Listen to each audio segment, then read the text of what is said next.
Hello students, today we will discuss about scalp. So what is scalp? So scalp is a soft tissue covering of cranial vault. Soft tissue covering of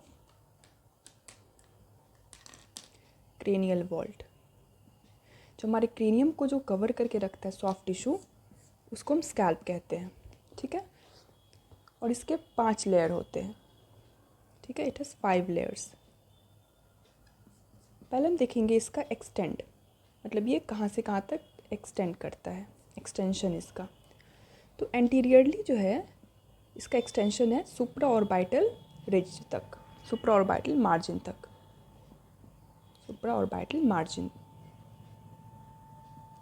posteriorly है कहाँ पे इसका external occipital protuberance and superior nuchal line.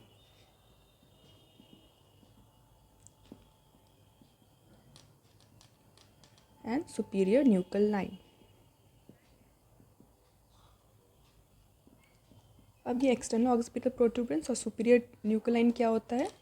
तो जब आप school को देखेंगे, इसके ऑक्सिपिटल बोन को देखेंगे स्कल के पीछे से, तो यहाँ पे हमारा फोरामेन मैग्नम मान लेते हैं. इसके ऊपर आपको एक प्रोट्यूबरेंस दिखेगा, बोनी प्रोट्यूबरेंस. ये हमारा एक्सटर्नल ऑक्सिपिटल प्रोट्यूबरेंस. और इस प्रोट्यूबरेंस के दोनों साइड में दो एक रिज दिखेगा. ठीक है. एक रिज ऐसे, एक इधर और एक इधर. इसको हम कहते हैं सुपीरियर न्यूकल लाइन. इसको हम कहते हैं मिडिल न्यूकल लाइन. इसको कहते हैं इंफीरियर न्यूकल लाइन. ठीक है. ये हो गया हमारा superior nuchal line, middle nuchal line और इंफीरियर न्यूकल लाइन. और लैटरली इसका एक्सटेंशन कहाँ पे है? तो सुपीरियर टेम्पोरल लाइन तक. ये रहा हमारा टेम्पोरल बोन. तो ये जो इसका लाइन है ये होता है हमारा सुपीरियर टेम्पोरल लाइन. ठीक है. तो एक्सटेंशन क्या हो गया? एंटीरियरली सुप्रा ऑर्बिटल मार्जिन. जैसे ये हमारा ऑर्बिट है, ये हो गया सुप्रा ऑर्बिटल मार्जिन, ये है इंफ्रा ऑर्बिटल मार्जिन. तो यहाँ से सुप्रा ऑर्बिटल मार्जिन से इसको अगर हम देखें ऐसे, तो ये मान लेते हैं हम, ये हमारा सुप्रा ऑर्बिटल मार्जिन यहाँ से एक्सटेंड करेगा पीछे पोस्टीरियरली कहाँ पे जाएगा? सुप्रा न्यूकल लाइन तक.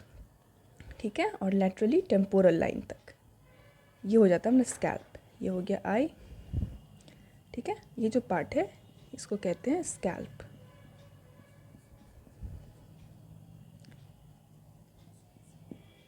अब हम देखेंगे इसके layers.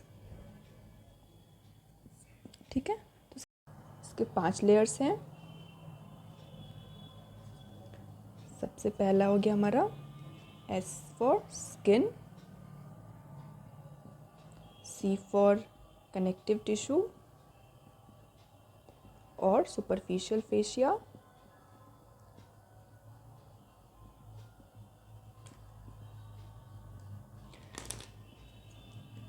Third layer is epicranial aponeurosis,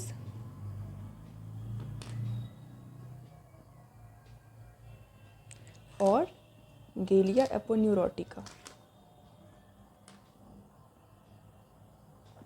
गेलिया एपोन्यूरोटिका. Now fourth layer is L for loose areolar tissue.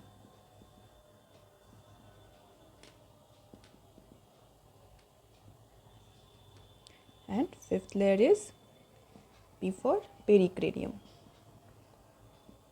ठीक है. सो याद करने का बहुत आसान तरीका है. SCALP स्किन, कनेक्टिव टिश्यू और superficial fascia, A for epicranial aponeurosis और galea aponeurotica, fourth loose areolar tissue and pericranium. अब हम इस लेयर्स को इंडिविजुअली देखेंगे. तो सबसे पहला लेयर है स्किन. ठीक है. स्किन में ना हेयर्स प्रेजेंट होते हैं, क्योंकि यहाँ पे हेयर फॉलिकल है, हेयर्स प्रेजेंट है, और sweat gland and sebaceous gland present है. ठीक है. स्किन में क्या प्रेजेंट है? Hair, sweat gland and sebaceous gland.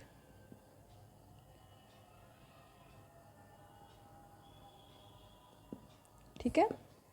दूसरा लेयर है सुपरफिशियल फेशिया।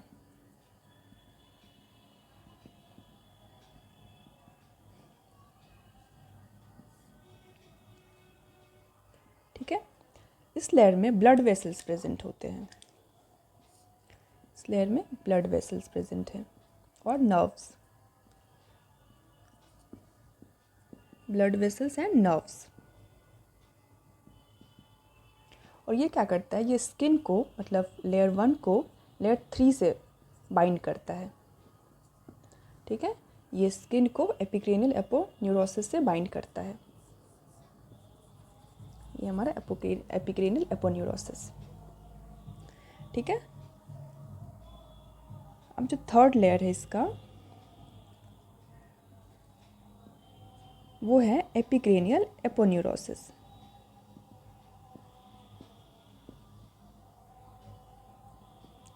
ये क्या है, ये डेंस फाइब्रस शीट है। ठीक है, ये डेंस फाइब्रस शीट है।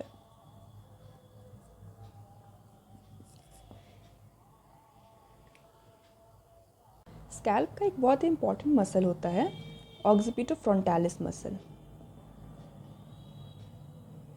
ठीक है, अब इसके नाम में ही दो चीज़ है, ऑक्सीपिटो और फ्रंटालिस, मतलब इसके दो बेलीज हैं।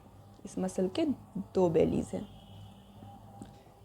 जो ऑक्सीपिटल बोन से है लगा हुआ है वो है ऑक्सीपिटालिस मसल, और जो फ्रंटल बोन से लगा हुआ है वो है फ्रंटालिस मसल। ठीक है, अब फ्रंटालिस मसल का एक्सटेंशन कहाँ से है, ये हमारा ऑर्बिट हो गया। ऑर्बिट को कौन सा मसल कवर करता है, ऑर्बिकुलरिस ऑक्यूलाई मसल, ये रहा। और कौन सा है, कोरुगेटर सुपरसिली मसल, जो कि मीडियल साइड पे मतलब मीडियल और मीडियल थर्ड पे प्रेजेंट होता है। ये हमारा कोरुगेटर सुपरसिली मसल। ठीक है, तो इसका एक्सटेंशन होता है हमारे ऑर्बिकुलरिस ऑक्यूलाई और कोरुगेटर सुपरसिली से ऊपर की ओर आएगा और फ्रंटल बोन में, फ्रंटल बोन के पास। ठीक है, ये जो इसका फ्रंटल लोब है फ्रंटालिस मसल का, ये वाइड होता है। ठीक है, ये वाइड होता है और पार्टली यूनाइटेड होता है। ये दोनों पार्टली यूनाइटेड होता है, ये दोनों लोब। ये लॉन्ग होता है। ठीक है, वाइड, लॉन्ग और पार्टली यूनाइटेड। और जो ऑक्सीपिटालिस मसल है ये है हमारा एक्सटर्नल ऑक्सीपिटल प्रोट्रूबरेंस, और ये है सुपीरियर न्यूक्ल लाइन। तो ये सुपीरियर न्यूक्ल लाइन के लेटरल टू थर्ड से ये राइज करता है, लेटरल 2/3, और ये सेपरेटेड होता है। मतलब इस दोनों के बीच, इस दोनों मसल के बीच का कोई कनेक्शन नहीं है, दोनों सेपरेटेड मसल है। और ये शॉर्ट होता है और थिन होता है मसल। ठीक है, ये हमारा ऑक्सीपिटालिस मसल, ये हमारा फ्रंटालिस मसल। ठीक है, और ये जो इसके बीच का जो ये है, जो दोनों को जो कनेक्ट कर रहा है, ये है हमारा एपिक्रेनियल एपोन्यूरोसिस। ठीक है, इस पार्ट को हम कहते हैं एपिक्रेनियल एपोन्यूरोसिस। तो अगर हमसे पूछा जाए कि इसका एक्सटेंशन कहाँ से होगा, तो हम क्या बोलेंगे, एंटीरियरली फ्रंटालिस मसल में इंसर्टेड होता है, और पोस्टीरियरली ऑक्सीपिटालिस मसल में होता है, और लेटरली टेम्पोरल लाइन। ठीक है, जो फ्रंटालिस मसल है इसको कौन सप्लाई करता है, तो फ्रंटालिस मसल को सप्लाई कर रहा है temporal branch of facial nerve, और ऑक्सीपिटालिस मसल को कौन सप्लाई कर रहा है, इसको सप्लाई कर रहा है पोस्टीरियर ऑरिकुलर नर्व। ठीक है, तो ये हो गया हमारा थर्ड लेयर, एपिक्रेनियल एपोन्यूरोसिस। ये कोई मसल नहीं है, ये डेंस फाइब्रस शीट है। ठीक है, जो कि एंटीरियरली फ्रंटालिस मसल में इंसर्टेड होता है, और पोस्टीरियरली ऑक्सीपिटालिस मसल में इंसर्टेड होता है, और लेटरली टेम्पोरल लाइन में। एपिक्रेनियल एपोन्यूरोसिस। ठीक है, जो स्टार्टिंग का जो 3 मसल है स्किन, सुपरफिशियल फेशिया और एपिक्रेनियल एपोन्यूरोसिस, इस तीनों लेयर को हम कहते हैं सर्जिकल लेयर। और स्कैल्प प्रॉपर, तो अगर हमसे कोई पूछेगा कि स्कैल्प प्रॉपर के कितने लेयर हैं तो हम बोलेंगे 3 layer, skin, superficial fascia and epicranial aponeurosis. अब जो 4th लेयर है वो है हमारा loose areolar tissue. Areolar tissue,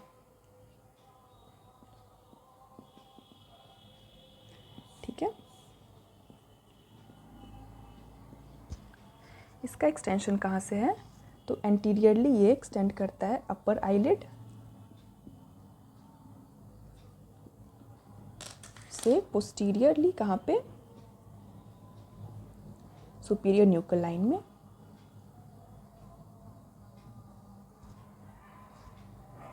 और लैटरली सुपीरियर टेम्पोरल लाइन, ठीक है। ये एंटीरियरली आईलिड पे क्यों इसका अटैचमेंट है, क्योंकि जो फ्रंटालिस मसल है उसका कोई बोनी अटैचमेंट नहीं है, ठीक है। फ्रंटालिस मसल का नो बोनी अटैचमेंट।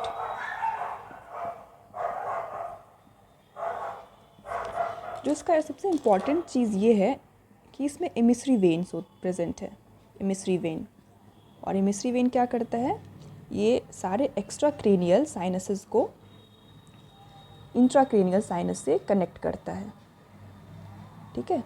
जो हमारा कैवर्नस साइनस थ्रोम्बोसिस है वो भी इसी वेन की वजह से होता है। जो हमारा फेस का जो इन्फेक्शन है वो एमिसरी वेन के थ्रू कैवर्नस साइनस में जाता है और कैवर्नस साइनस थ्रोम्बोसिस कराता है, ठीक है। तो ये एमिसरी वेन जो है वो बहुत इंपॉर्टेंट और जो ये लूज एल्यूलर टिश्यू है उसमें इसका पैसेज है। अब हमारा जो 5th लेयर है वो है पेरिक्रेनियम। ये क्या है, ये हमारे बोन के साथ लूजली अटैच होता है और सूचर के साथ फर्मली अटैच होता है। क्यों, क्योंकि जो सूचरल लिगामेंट होते हैं वो क्या करता है, सूचरल लिगामेंट वो पेरिक्रेनियम को एंडोक्रेनियम से कनेक्ट करता है, ठीक है। पेरिक्रेनियम को एंडोक्रेनियम से कनेक्ट करता है कौन, सूचरल लिगामेंट। इसलिए ये सूचर के पास जो है वो फॉर्मली अटैच होता है और बोन में ये लूजली अटैच है। तो ये थे हमारे स्कैल्प के 5 लेयर। तो इसको हम रिवाइज कर लेते हैं। जो सबसे पहला लेयर है वो है उसका स्किन, जिसमें हेयर और सिबेशियस और स्वेट ग्लैंड प्रेजेंट है। जो दूसरा लेयर है इसका वो है सुपरफिशियल फेशिया, जिसमें ब्लड वेसल्स प्रेजेंट है और नर्व्स प्रेजेंट है, जो कि फर्स्ट लेयर स्किन को थर्ड लेयर एपिक्रेनियल एपोन्यूरोसिस से कनेक्ट करता है। जो थर्ड लेयर हमारा वो है एपिक्रेनियल एपोन्यूरोसिस, जो कि ऑक्सीपिटो फ्रंटालिस मसल में ये इंसर्टेड होता है, एंटीरियरली फ्रंटालिस मसल में, पोस्टीरियरली ऑक्सीपिटालिस मसल में, ठीक है। और लैटरली सुपीरियर टेम्पोरल लाइन में, ठीक है। जो एपिक्रेनियल एपोन्यूरोसिस है वो डेंस फाइब्रस शीट है। जो हमारा 4th मसल है वो है लूज एरियोलर टिश्यू, जिसमें एमिसरी वेन होता है प्रेजेंट। जो हमारा 5th लेयर है वो है पेरिक्रेनियम, जो कि बोन के साथ लूजली अटैच है और सूचर के पास ये फर्मली अटैच है, और ये सूचर लिगामेंट पेरिक्रेनियम को एंडोक्रेनियम से कनेक्ट करता है। तो ये था हमारा स्कैल्प, उसका एक्सटेंशन और लेयर्स। Thank you.